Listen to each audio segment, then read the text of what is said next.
Hello students, learn 24 academy में आपका स्वागत है। देखिए स्टूडेंट्स, कल हमने स्टार्ट किया था ऑडिटिंग में हमने इसका चैप्टर 1 देखा था। चैप्टर 1 का पार्ट फर्स्ट, ठीक है, हमने इसका कंप्लीट किया था, जिसमें हमने इंट्रोडक्शन ऑफ ऑडिटिंग देखा था, इसका इतिहास के बारे में पढ़ रहे थे।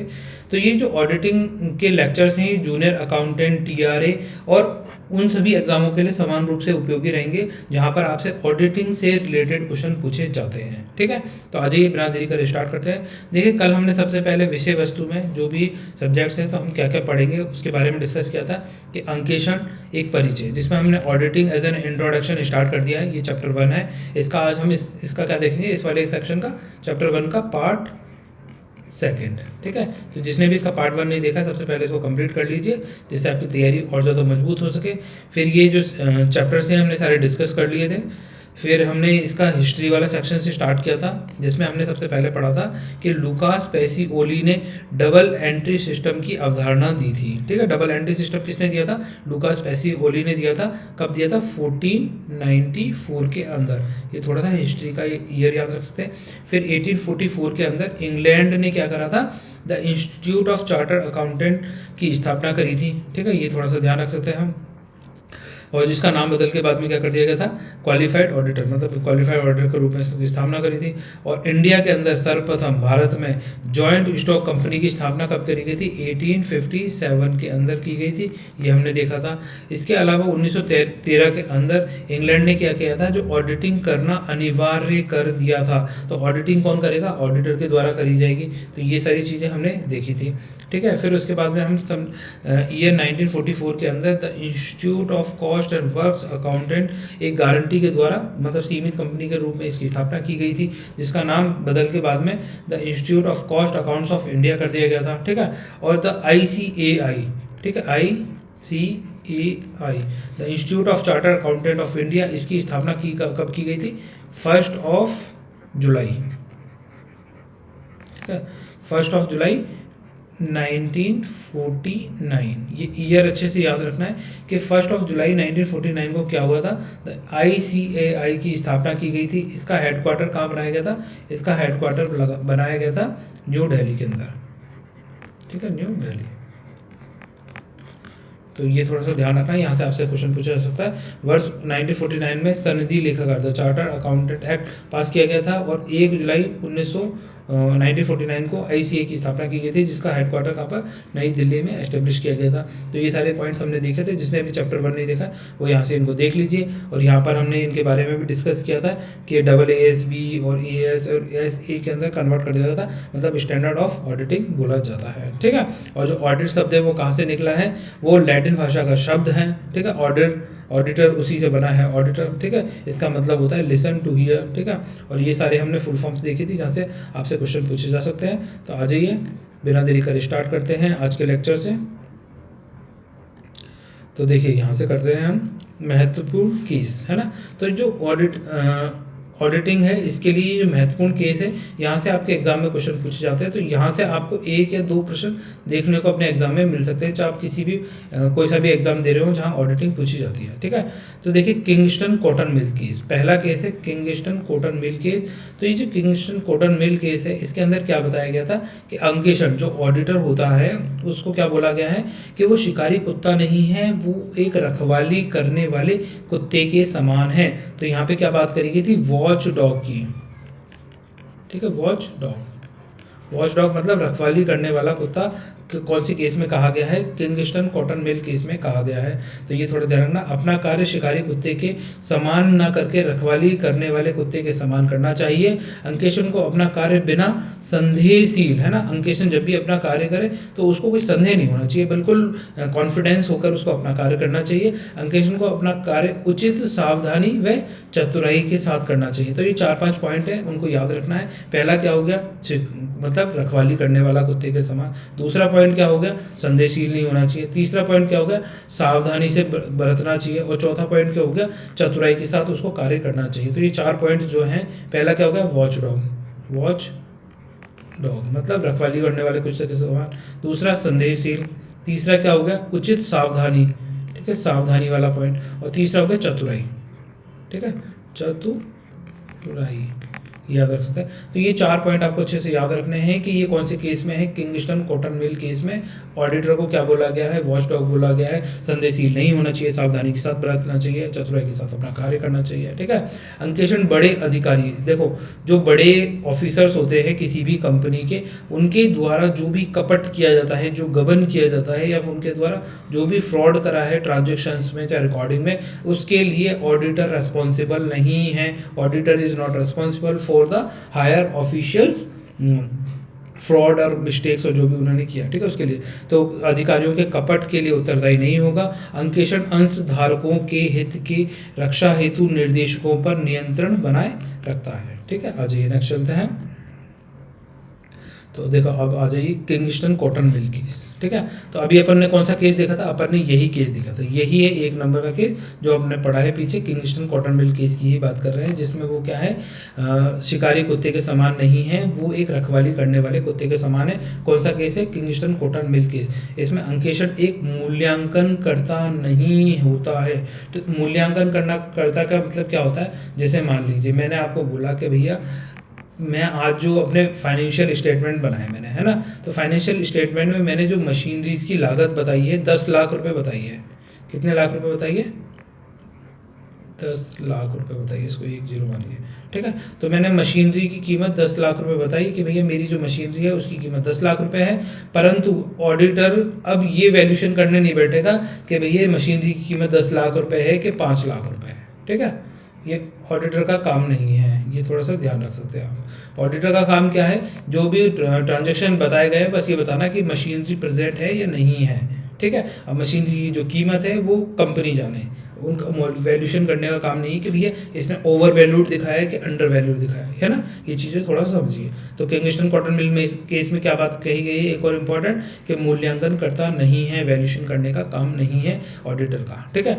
अब देखिए दूसरे नंबर का केस है लंदन एवं जनरल बैंक केस, ठीक है।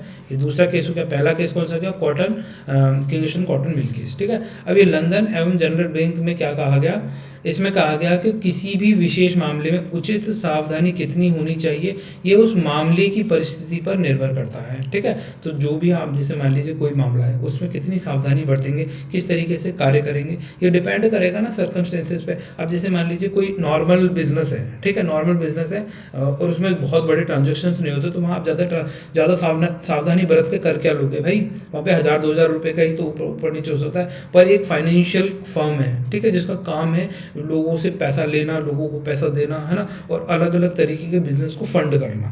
तो अब यहाँ पर क्या होगा, यहाँ पर उसे सावधानी बरतनी पड़ेगी, क्योंकि अगर उसमें छोटी सी भी गलती हुई तो पूरी कैलकुलेशन गड़बड़ा जाएगी, ठीक है। तो ये डिपेंड करता है कि कितनी सावधानी बरतनी है, ये डिपेंड करेगा परिस्थितियों पर, ठीक है।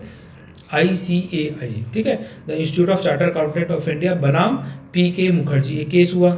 उसके अंदर क्या बताया गया, अंकेशन मुख्य रूप से अंशधारकों जो शेयर होल्डर्स होते हैं उनके हितों के लिए कार्य करता है, ठीक है। शेयर होल्डर्स के हितों के लिए काम कौन करता है, ऑडिटर काम करता है। आ जाइए अब देखिए ये लंदन एवं जनरल बैंक केस की बात कर रहे हैं, जिसके अंदर अंकेशक है ना, अंकेशक जो ऑडिटर है अपनी अंकेशन रिपोर्ट की 100% सत्यता की गारंटी नहीं लेता है। अब ये नहीं बोलेगा कि भैया जो भी मैंने जो ऑडिटिंग की है 100% बिल्कुल ट्रू एंड फेयर है, सत्य है, सत्यता की गारंटी नहीं लेता है, ठीक है। तो ये कौन सा केस है, लंदन एवं जनरल बैंक केस में क्या कहा गया कि ऑडिटर जो है अकाउंटेंट, वो ऑडिटर, अकाउंटेंट नहीं ऑडिटर, ठीक है, ऑडिटर अपनी अंकेशन रिपोर्ट, जो भी ऑडिटिंग रिपोर्ट जो उसने प्रेजेंट करी है वो 100% ट्रू फेयर है, इसकी गारंटी नहीं है, ठीक है। कौन सा केस, लंदन एवं जनरल केस, याद रखना है आपको। अंकेशन बीमा करता नहीं है, ये दूसरा पॉइंट हो गया। एक तो क्या है 100% गारंटी नहीं दे रहा, ठीक है। इंश्योरर नहीं है, मतलब बीमा करता नहीं है कि भाई जो भी फर्म है, जो भी उसने रिकॉर्ड करे ट्रांजेक्शन, उसकी वो क्या है इंश्योरेंस करके दे रहा है कि भैया अगर इसमें कोई गड़बड़ी होती है तो मैं इसके लिए पैसे दूंगा, ऐसा नहीं है। नहीं, अंकेशन कुछ नहीं है, अंकेशन बीमा करता नहीं है। अंकेशन अपना कार्य पूर्ण ईमानदारी के साथ करता है ना, और करना चाहिए, ये वाली बात है, ठीक है। अंकेशन की जो नोटबुक होती है जितनी अच्छी होगी, अंकेशन का सार क्या होगा उतना ही अच्छा आएगा, ये थोड़ा सा ध्यान रखें। फिर आ जाइए लीज बनाम स्टॉक केस, ठीक है। लीज बनाम स्टॉक केस में क्या बताया गया, अंकेशन के अधिकार कर्तव्य वे लेखपाल के अधिकार व कर्तव्य दोनों अलग अलग होते हैं। ठीक है, लीज बनाम स्टॉक, अंकेशन के अधिकार जो राइट्स होते हैं, जो ड्यूटीज होती हैं अंकेशन की, वो किससे अलग होती हैं? लेखपाल जो भी अकाउंटेंट है उससे अलग होती है, उसके अधिकार व उसके राइट ड्यूटीज। ठीक है, rights and duties are different from the, मतलब auditors rights and duties is different from the accountant rights and duties, ये वाली बात कह रहा है। ठीक है, अजय यहाँ पर पॉइंट नंबर 4 क्या कह रहा है? रॉयल ब्रिटिश बैंक की बात कर रहा है। अंकेशक अंशधारकों के प्रतिनिधि के रूप में कार्य करता है। रॉयल ब्रिटिश बैंक ने क्या कहा कि जो ऑडिटर है वो एज एन रिप्रेजेंटेटिव है किसका? शेयर होल्डर्स का। ठीक है, जो कंपनी के शेयर होल्डर्स होते हैं उनका रिप्रेजेंटेटिव के रूप में कौन कार्य कर रहा है? ऑडिटर काम कर रहा है। आ जाइए स्पेकमैन बनाम इवाव। ठीक है, अब ये जो स्पेकमैन बनाम इवाव है इसमें क्या कहा गया कि जो ऑडिटर है, हमें ऑडिटर की बात कर रहे हैं, हमेशा याद रखना। ठीक है, तो अंशधारकों के प्रतिनिधि के रूप में कार्य करता है। यहाँ पे भी सेम बात वही बोली गई। BL मोहन, ठीक है, बनाम CJ सत्यवादी, इन दोनों के बीच में एक केस हुआ। उसमें क्या बोला गया? अंकेशन अपनी नियुक्ति की सूचना, जो भी अपॉइंटमेंट अंकेशन अपॉइंट हो रहा है as an new auditor in a firm और इन ए डिपार्टमेंट, कोई गवर्नमेंट डिपार्टमेंट हो, कोई पब्लिक डिपार्टमेंट है, वहाँ पर अंकेशक का अपॉइंटमेंट हुआ, तो वो अपने पहले वाले अंकेशन को क्या है इसकी इन्फॉर्मेशन देगा। ठीक है, तो नियुक्ति की सूचना किसको देगा? पूर्व अंकेशन जो उससे पहले वहाँ पे ऑडिटिंग का काम कर रहा था उसको उसके बारे में बताएगा कि भाई मैं आज इस तारीख से इस मतलब एज एन ऑडिटर इस फर्म के अंदर ज्वाइन कर रहा हूँ। ठीक है, ये वाली बात कही है BL मोहन बनाम सत्यवादी केस के अंदर। पॉइंट नंबर 7 के अंदर देखिए, बर्मिंघम स्मॉल आर्म्स कंपनीज बनाम न्यूटन। ठीक है, ये न्यूटन याद रख लें, न्यूटन केस है, न्यूटन बर्मिंघम स्मॉल आर्म्स बनाम न्यूटन केस था। इसमें वैधानिक अंकेशन की बात करी गई है। ठीक है, स्टेटरी ऑडिटर की बात करी गई, लीगल ऑडिटर की बात करी है। उसके कार्य क्षेत्र को आपसी समझौते के आधार पे बढ़ाया तो जा सकता है परंतु कम नहीं किया जा सकता। ठीक है, तो अंकेशन का जो कार्य क्षेत्र है, वर्क एरिया है, उसको क्या है आप एक्सपेंड कर सकते हो पर उसको कम नहीं कर सकते हो। कौन सा केस? बर्मिंघम बनाम न्यूटन केस। ठीक है, Birmingham small arms companies versus Newton case, ये थोड़ा सा ध्यान रखें, इंपॉर्टेंट है, इस पे इंपॉर्टेंट मार्क कर लीजिए। ये वैसे London, Kingston cotton mill case, ये सभी इंपॉर्टेंट है जो आपको पढ़ाए जा रहे हैं, तो सभी के एक एक पॉइंट तो आपको ये याद रखने ही है। ठीक है, आ जाइए वापस। ICAI बनाम श्री KR खन्ना। ठीक है, the institute of charter accountant of India बनाम वर्सेस श्री KR खन्ना। अंशधारकों को, जो शेयर होल्डर्स हैं उनकी बात कर रहा है, उनको ये सूचित करने का कर्तव्य होता है कि कंपनी द्वारा कंपनीज एक्ट 2013 की धाराओं का पालन किया जा रहा है या नहीं। तो जो ICAI institute of charter accountant of India है और बनाम श्री KR खन्ना के बीच में केस हुआ। श्री KR खन्ना बोल रहे हैं कि भैया हम नहीं करेंगे, तो इंस्टीट्यूट ऑफ चार्टर अकाउंटेंट ने कहा कि भाई अपने अंशधारकों को आप सूचित करेंगे, ये आपकी ड्यूटी है कि कंपनीज एक्ट 2013 के अकॉर्डिंग आप सारी रूल्स एंड रेगुलेशन और जो उसके आर्टिकल्स है उनको फॉलो कर रहे हो या नहीं कर रहे हो। ठीक है, तो ये चीज़ थोड़ा सा ध्यान रखना। आ जाइए आगे चलते हैं। अब देखिए, आर्मिटेज बनाम बेवर एंड नॉट केस। ठीक है, आर्मिटेज बनाम बेवर एंड नॉट केस में क्या कहा गया?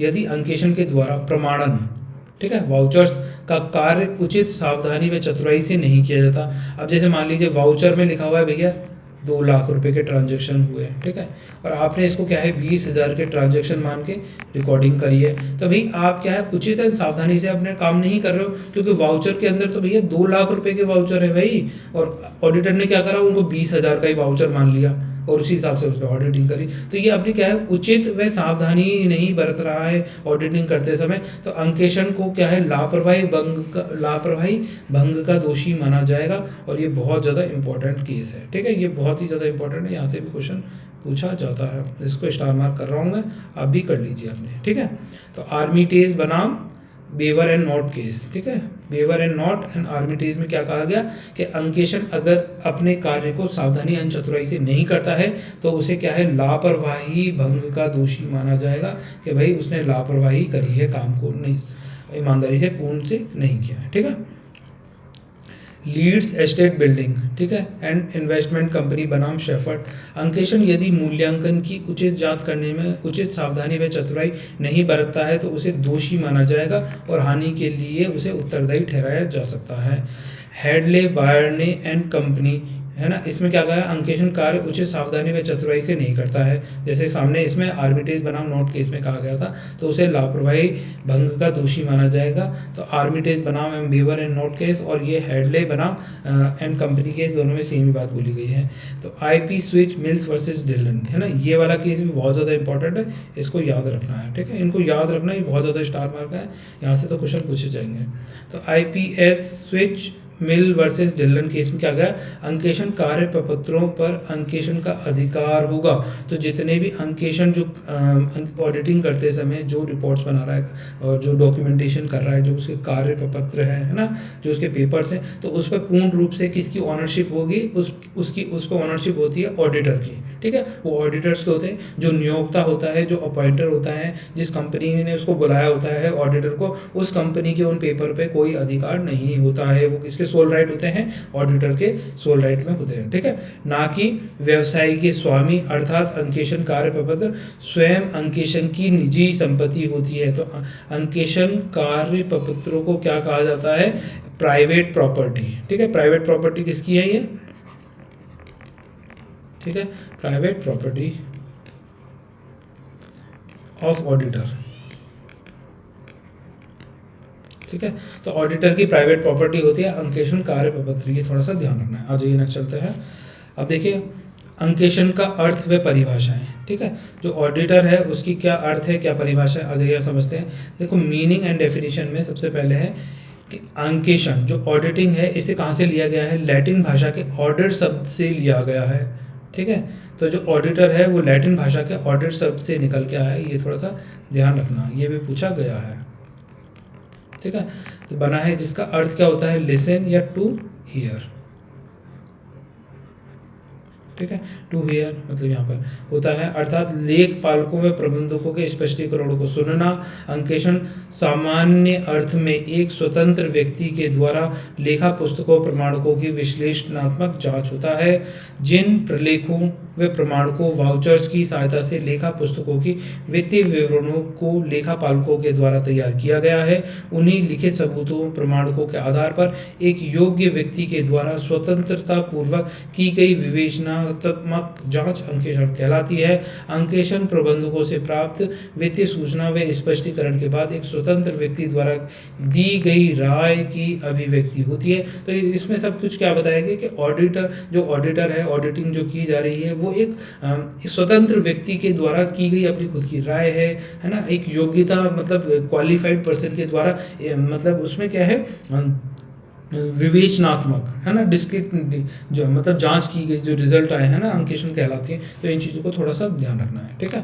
अब ये आ गए स्थिति, आर्थिक स्थिति। अब देखो आर्थिक स्थिति का मतलब है इकोनॉमिक कंडीशन, ठीक है। अब इकोनॉमिक कंडीशन को दिखाने वाला स्थिति विवरण बैलेंस शीट सही आर्थिक स्थिति को प्रस्तुत कर रहा है या नहीं, व्यापारिक, है ना। और जो ऑडिटिंग की जा रही है वो क्यों की जा रही है कि जो बैलेंस शीट है, जो भी फर्म है, जो कंपनी है, उसकी जो फाइनेंशियल स्टेटस है, उसकी कंडीशन है, उसको सही ट्रू एंड फेयर रूप से दिखा रहा है या नहीं, इसके लिए ऑडिटिंग की जाती है, ठीक है।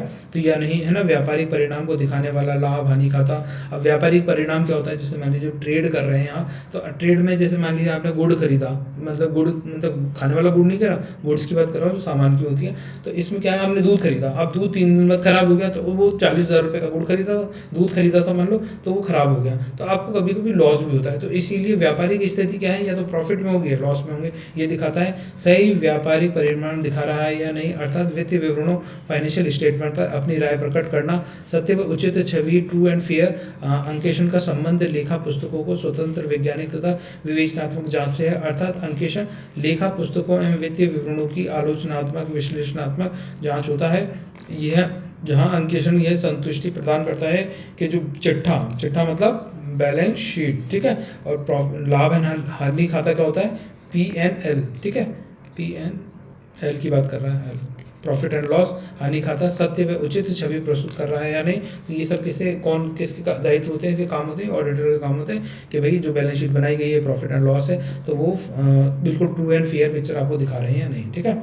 अंकेक्षण हिसाब किताब की पुस्तकों कि उन पत्रों व प्रमाणकों से जिनके आधार पर वे लिखी गई हैं एक बुद्धिमत्तापूर्ण आलोचनात्मक जांच को कहते हैं, जिसका उद्देश्य यह जानना होता है कि एक निश्चित अवधि के लिए लाभ एवं हानि खाते द्वारा दिखलाया गया व्यापारिक परिणाम तथा बैलेंस शीट द्वारा प्रदर्शित उस व्यापार की वास्तविक आर्थिक स्थिति ठीक निर्धारित किए गए हैं अथवा नहीं, उन व्यक्तियों द्वारा जो उनको पूर्ण करने के लिए जिम्मेदार है ठीक प्रस्तुत किए गए हैं अथवा नहीं। तो ये क्या है, ये ऑडिटर के बारे में बता रहा है कि जो profit and loss balance sheet है जो बनाई गई है, जो उसने अपनी बुद्धि अपने कंसाइज से जो आलोचनात्मक जांच की है, वो सही ट्रू एंड फेयर रिप्रेजेंटेशन कर रही है नहीं। ठीक है, तो ये चीज़ें ऑडिटर की है ना। अब देखो J.R. बाल्टी बॉय, ठीक है, J.R. बाल्टी बॉय ने क्या कहा, ये डेफिनेशन दी थी, अंकेशन किसी भी संस्था चाहे लाभ कमाने के उद्देश्य से हो अथवा नहीं, चाहे उसका आकार और वैधानिक स्वरूप कुछ भी हो, वित्तीय सूचना की स्वतंत्र जांच है, जबकि ऐसी जांच उस पर राय प्रकट करने के उद्देश्य से की गई है तो उसे अंतरराष्ट्रीय अंकेक्षण तथा अनुसंधान मानक मंडल के द्वारा ये वाली डेफिनेशन दी गई थी जो J.R. बाल्टी बॉय ने दी थी। ठीक है, तो ये वाली बात कह रहा है। आज यहाँ चलते हैं, अब देखिए अंकेक्षण की विशेषताएं, है ना, ऑडिटर की क्या क्या कैरेक्टरिस्टिक्स होती हैं वो यहाँ समझते हैं, क्योंकि यहाँ से भी क्वेश्चन पूछा जाता है। देखो समझने के लिए ज़रूरी है कि अंकेक्षण किसी भी संस्था, व्यापारिक गैर व्यापारिक की लेखा पुस्तकों का किया जा सकता है। ठीक है, ऑडिटिंग किसकी की जा सकती है, चाहे वो व्यापारिक हो, नॉन व्यापारिक हो, है ना, नॉन कॉमर्शियल हो, नॉन कॉमर्शियल किसी भी टाइप की संस्था हो, इंस्टीट्यूशन हो, तो उसकी क्या है, ऑडिटिंग की जा सकती है। अंकेक्षण का क्षेत्र, ठीक है, अंकेक्षण का क्षेत्र केवल लेखा पुस्तकों की जांच तक सीमित नहीं होता है ना, ये थोड़ा सा ध्यान रखना है, बल्कि इसमें वैधानिक पुस्तकें जैसे अंश हस्तांतरण, रजिस्टर की भी जांच की जाती है। ठीक है, तीसरा, अंकेक्षण गणितीय शुद्धता की जांच के साथ साथ ऐसी विवेचनात्मक जांच हो जो हिसाब की पूर्ण शुद्धता को प्रकट करता हो, जो हिसाब किताब लगाया गया वो पूरी तरीके से शुद्ध है नहीं, इसकी जांच को भी ऑडिटिंग के अंदर आ जाता है। ठीक है, लेखा पुस्तकों की जांच प्रमाणकों, है ना, जो वाउचर्स होते हैं, अन्य सूचनाओं जो अदर इन्फॉर्मेशन है उसके द्वारा स्पष्टीकरणों के आधार पर की जा सकती है, और अंकेक्षण एक स्वतंत्र जाँच होती है ना, इसमें कोई भी इंटरफेरेंस नहीं होता है। अंकेक्षण वित्तीय सूचनाओं की जांच, ये जांच बुद्धिमत्तापूर्ण तरीके से की जाती है। अंकेक्षण का प्राथमिक उद्देश्य वित्तीय विवरणों जैसे लाभ एंड हानि खाता हो गया, ठीक है, बैलेंस शीट हो गई, प्रॉफिट एंड लॉस के अलावा क्या, बैलेंस शीट की सत्यता की प्रमाणिकता कर उस पर राय प्रकट करना होता है। और छठा पॉइंट क्या हो जाएगा, अंकेक्षण का कार्य पूर्ण हो जाने पर अंकेक्षण की विषय वस्तु पर अंकेक्षण जो ऑडिटर होता है द्वारा अपनी रिपोर्ट प्रस्तुत की जाती है। अब देखिए यहाँ पर लेखाकर्म, ठीक है, जो अकाउंटेंसी है उसके अंदर तीन चीज़ें आती हैं। जब भी अकाउंटेंसी बात की जाएगी तो accountancy is an umbrella term, एक बड़ा टर्म है। अम्ब्रेला टर्म जब भी आपके सामने मतलब आए तो इसका मतलब होता है कि जैसे मान लीजिए ये एक अम्ब्रेला है, मैं आपके सामने एक अम्ब्रेला बना देता हूँ, ठीक है, थोड़ा यार ऐसे ही बन रहा है यार, ठीक है, अभी अम्ब्रेला जैसा लग तो नहीं रहा है पर फिर भी मान लीजिए, ठीक है, अब तो लग रहा होगा।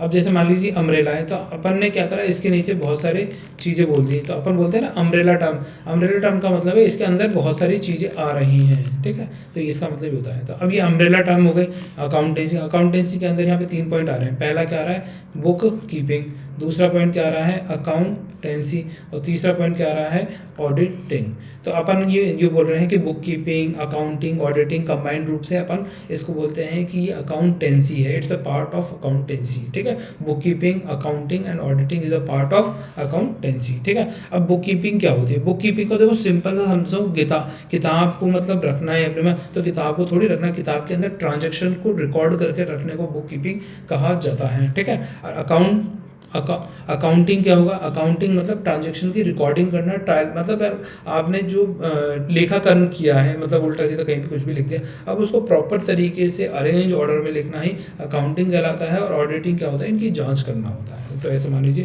तो लेखाकरण का व्यवहारिक भाग होता है जिसमें रोज नामचा मतलब जनरलाइजिंग, खतौनी पोस्टिंग वे खातों का शेष निकालकर बैलेंसिंग ऑफ अकाउंट पुस्तपालन लेखांकन का आधार है। और पुस्तपालन का कार्य यांत्रिक प्रकृति का होता है, ठीक है। पुस्तपालक का काम कैसा होता है, मैकेनिकल होता है। तो आप ये बोल सकते हैं कि जो बुक कीपिंग है ये क्या है, मैकेनिकल टाइप ऑफ नेचर है। इसमें जो सामान्यतः छोटे लिपिकों के द्वारा किया जाता है, मतलब जो क्लर्क होते हैं, है ना, जूनियर क्लर्क जिन्हें बोला जाता है, एलडीसी अपने नाम सुना होगा, लोअर डिवीजन क्लर्क, तो उनके द्वारा ये कार्य किया जाता है बुक कीपिंग का, ठीक है।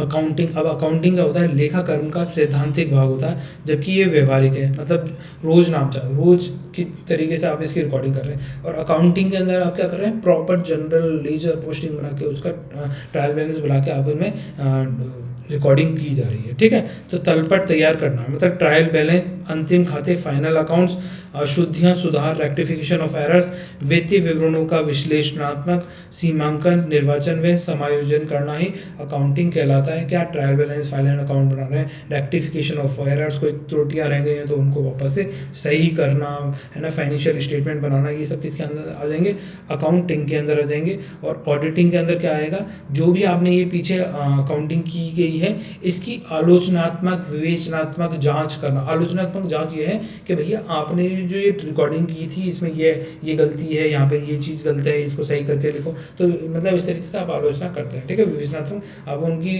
विवेचना करते हैं, जो भी सामने वाले ने कार्य किया है तो वो सही है गलत किया है, तो आप इसमें बताते हैं ना ऑडिटिंग के अंदर, ठीक है। तो ये वित्तीय विवरणों पर राय प्रकट करना कहलाता है, ठीक है। आज ये आगे चलते हैं।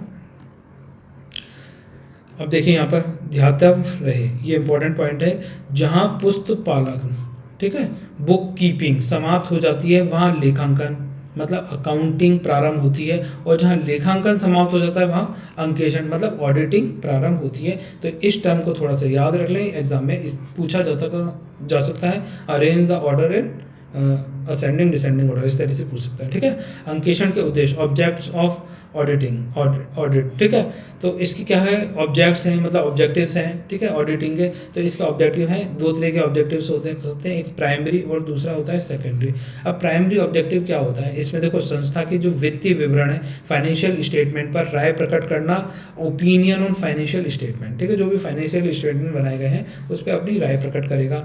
ये संस्था के जो प्रॉफिट एंड लॉस, लाभ हानि खाते हैं उन पर उचित व मतलब उन पर भी अपनी क्या करेगा, राय प्रकट करने का काम करेगा, है ना, वो सही true and fair picture represent कर रहे हैं नहीं, ये चीज़ बताएगा इसके अंदर, ठीक है। संस्था की स्थिति विवरण, बैलेंस शीट सत्य व उचित आर्थिक स्थिति को दिखा रही है या नहीं, ये चीज़ बताएगा। और वित्तीय सूचनाओं पर राय की अभिव्यक्ति देगा, है ना। वित्तीय सूचनाएं जो भी फाइनेंशियल इन्फॉर्मेशन है उस पर उसकी कुछ भी अपनी पर्सनल राय हो सकती है, ये प्राइमरी ऑब्जेक्टिव के अंदर आते हैं। सेकेंडरी ऑब्जेक्टिव क्या होते हैं एक ऑडिटर के, जैसे कपट, अशुद्धि, कोई भी गबन हुआ है तो उसकी रोकथाम के लिए कोई प्रोविज़न बता सकता है, ठीक है। ये बता सकता है कि भाई ऐसे करो कि जिससे आपके गबन, कपट, फ्रॉड जो हो रहे हैं इनको इस तरीके से रोका जा सकता है। कोई अशुद्धि हो गई है, कोई कपट हो गया तो उसको खोजने का कार्य किया जा सकता है।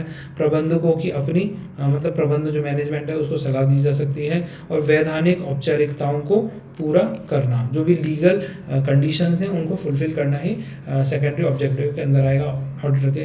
अब देखिए ये भी थोड़ा सा इंपॉर्टेंट पॉइंट है, इसको याद रख लीजिए। ध्यातव्य रहे, यदि अंकेशन अपना कार्य उचित सावधानी व चतुराई से नहीं करता तो अशुद्धि या कपट के संबंध में उत्तरदायी होगा, अन्यथा नहीं होगा, है ना। अब इसमें क्या है, ये कपट और जो फ्रॉड हुआ है उसके लिए रिस्पॉन्सिबल नहीं है, उसके मतलब जो कपट फ्रॉड होने के कारण जो ट्रांजैक्शन की गलती हुई है उसके लिए उत्तरदायी है ना। कपट को रोकने का प्राथमिक उत्तरदायित्व किसका होता है, प्रबंधकों का होता है, ना कि अंकेशक का होता है, ठीक है। तो कपट को रोकने का इसका कार्य नहीं है, पर जो कपट किए गए, गबन किया गया है उसकी वजह से जो ट्रांजेक्शनल एरर्स आए हैं उसके लिए ऑडिटर रिस्पॉन्सिबल हो सकता है ना, क्योंकि वो पकड़ नहीं पाया, उसको उसका काम भी तो है ना कि ऑडिटिंग कर रहा है, तो वो चीज़ थोड़ा सा ध्यान रखें, ठीक है। तो अब इसके लिए क्या है, जो कपट को रोकने का प्राथमिक उत्तरदायित्व किसका होता है, मैनेजमेंट के पास होता है, ठीक है।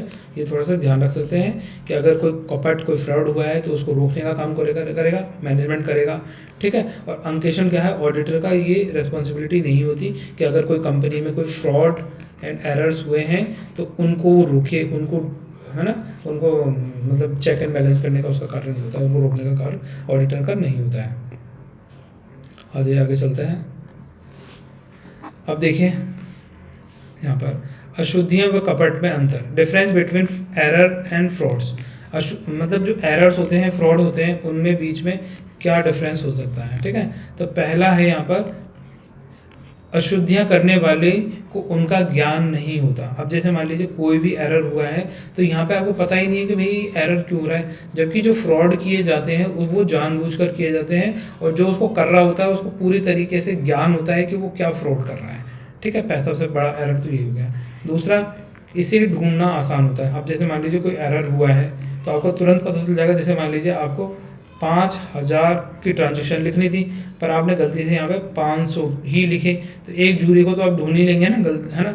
अब यहाँ पे क्या होगा, जानबूझ के एरर किया गया है, तो यहाँ पर जानबूझ के क्या दिखाया गया है कि मान लीजिए 2,000, ठीक है, माइनस का 3,000, इस तरीके से दिखा रहा है।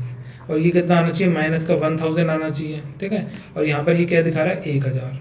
ठीक है, यहाँ भी 1,000 दिख रहा है, यहाँ भी 1,000 दिख रहा है। तो ये थोड़ा सा डिफिकल्ट हो जाता है पता करना, क्योंकि इसने माइनस नहीं लगाया, जानबूझ के फ्रॉड किया इस तरीके का कि भाई सामने वाले को गलती दिखाई दे कि माइनस लगाने थे, पर इसने क्या करा, यहाँ पे प्लस करके इसको 5,000 कर दिया। अब आप ढूंढते रहो।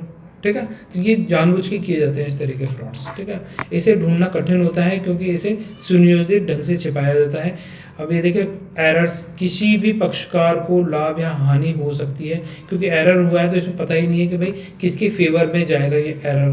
पर यहाँ पर जो कपट एंड फ्रॉड किए जाते हैं तो ये क्या होता है, ये बिल्कुल प्लान्ड तरीके से किया जाता है और इसमें व्यवसाय को नुकसान होता है, और जो एरर फ्रॉड कर रहा है उसको इसमें फ़ायदा होता है। देखो, इसमें व्यवसाय को हानि एंड कपट करने वाले को इसमें लाभ होता है। चौथा पॉइंट है, ये क्षम्य अपराध है, मतलब इसमें क्षमा योग्य अपराध है। इसमें आप क्या कर सकते हैं, क्षमा दे सकते हैं, क्योंकि आपने जानबूझ के तो करा नहीं, एरर अपने आप गलती से हो गया, तो इसमें क्षमा दी जा सकती है, इसमें माफ़ी दी जा सकती है। पर ये जो फ्रॉड है ये अक्षम्य अपराध है, इसमें क्षमा नहीं दी जाती, क्योंकि ये जानबूझकर किया जाता है। ये सावधानी ना बरतने के कारण होती है। ठीक है, ये गबन बिना सावधानी के किया ही नहीं जा सकता। जब भी फ्रॉड एंड एरर होगा तो उसमें क्या होगा, बहुत ज़्यादा सावधानी बरती जाती है, किसी को भी सत्य का पता ना चले। आज ये नेक्स्ट चलते हैं। अब देखिए, जाते जाते आपसे क्वेश्चन कर लेते हैं ये। ठीक है, बताइए, ये निर्णय की एक अंकेक्षण एक मूल्य निर्धारक नहीं है।